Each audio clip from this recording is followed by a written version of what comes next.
Hello, how are you? Good.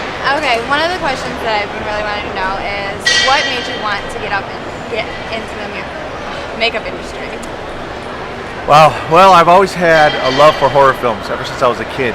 And I'm an inner city Detroit guy, and there used to be a drive-in at 8 Mile called the Bel Air Drive-In, and I used to go there with my dad and watch all these old Italian splatter films and stuff, and they never freaked me out. I never got scared. I always just wondered, how do they do that? How do they make these crazy monsters, you know? So I would go home and steal my mom's makeup and do scars on myself and stuff and try to figure it out. So I think the Universal monsters, Dracula, Frankenstein, Wolfman, all that stuff, as a kid really had a big influence on me. And when you first started doing makeup, what was the first movie you've ever worked on, or like the first indie film, or? Wow, it's a long time ago. First one. Well, I would say the first indie film I did was a movie that will never see the light of day, probably called Intent, and it was way back in the day. And actually, I did some stuff for Evil Dead way back in the day. That's even farther back. But I helped them do the animatronic trees in that. We did some miniature trees and so forth. So yeah, probably those films way back then. And when you work on the movies, is there one thing that you like to do more than another? Like, do you like working with prosthetics more, or? Well, for me, I just love the medium of makeup. Yeah. Whether I'm doing bridal, whether I'm doing a zombie, whether I'm doing prosthetic design, I love it all. I'm a big fan of character makeups. I love doing stuff where I can actually take someone like Hobbit, where I took a guy, made him into a dwarf. We actually made a character out of him, not just the blood and gut stuff. Yeah. When I can convince somebody that a makeup looks real and they don't know he's wearing makeup or something, that's when I know I've done my job really well, and that's the most satisfaction for me. But makeup in general, whether just the medium itself, I'm happy doing. So you were on Face Off season 6, and I know that you applied for season 2 to start with, and then you got into season 6. What was that experience like? The experience was wonderful. You're right, I did apply for. You did your homework. I applied for season 2. Unfortunately, I didn't make that season. So instead of resting on my laurels, I just went back to work and kept working, and reapplied. And after a long process of interviews and so forth, I made this show. The show was wonderful. The people on the show were great. The cast is great. We still keep in touch today. Rashad won this thing, and rightfully so. Great fabricator. I came up short, a little bit short, and that's okay. I learned a lot from that experience, and I just carry on.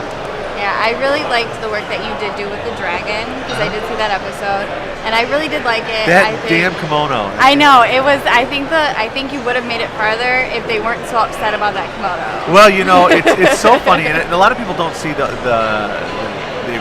scope of that show, and basically you get your wardrobe about 2 hours before they judge you. So at that point, what they give you is what you get. Yeah.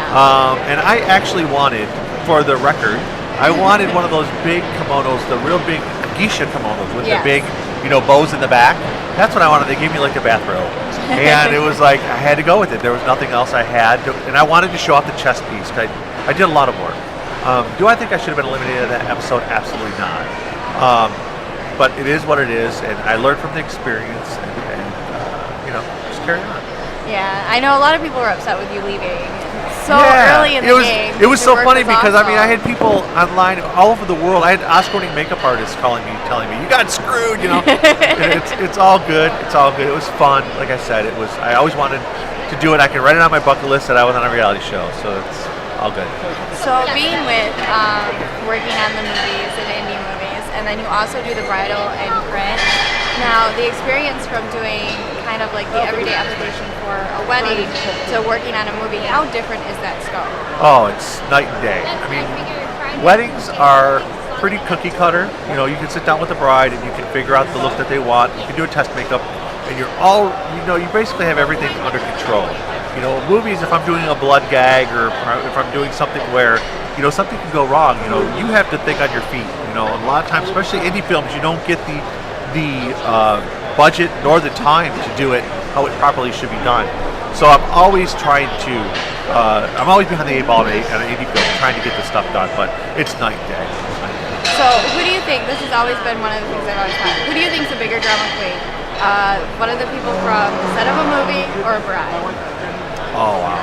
That's always what I wanted For to all know. the brides out there that I've done, I'm sorry, but the brides. The brides, definitely the brides. The brides win that Yes, category. and rightfully so. It's their day. They spend a lot of money on wanting to look a certain way, and God bless them.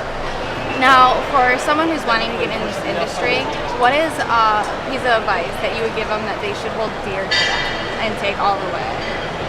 The biggest piece of advice I tell this to any up-and-coming person that wants to work in this industry is be humble. And what I mean by humble is humility is teachability. Don't look at it as a sign of weakness. Always understand that you can learn. I learn from this industry every day. I learn from people that are just leaving makeup school, and I learn from people older than me and that are still in the industry. And always practice your craft. This industry, what I do, changes every day. New products come out every day. New techniques come out every day. Always advancing.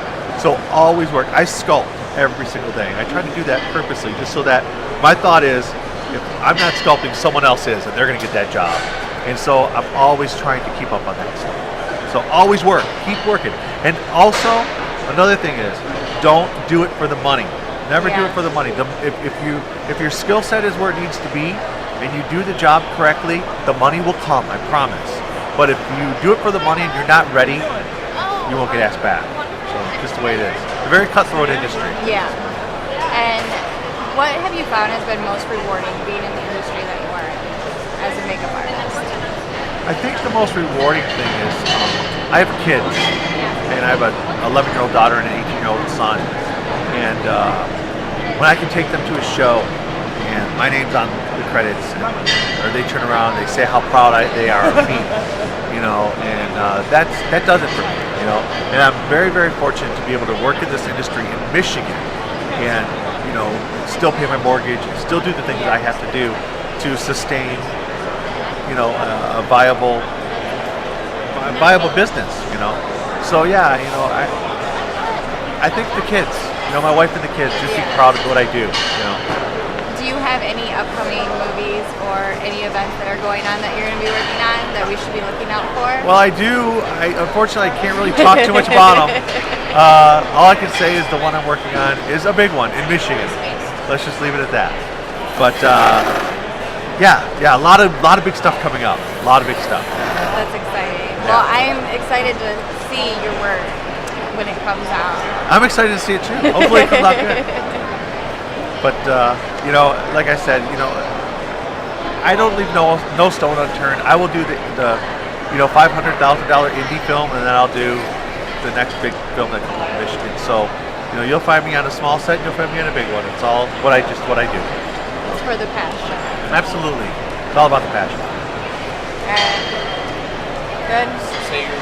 Alright, so. Well, it's nice meeting you. It was nice, and thank you for taking the time to talk with me. No worries, It's been anytime. a real pleasure. And you got my business card? Shoot me an email. I will. Shoot me an email, and we'll keep in touch online. Look me up on Facebook. Oh, can I give my website out to people? Yes, go ahead. My website is www.dpmakeupstudio.net, and look it up. By the way, we're going to start running some classes soon, so keep in touch on my Facebook. On my website, and we'll have all that information. I can't talk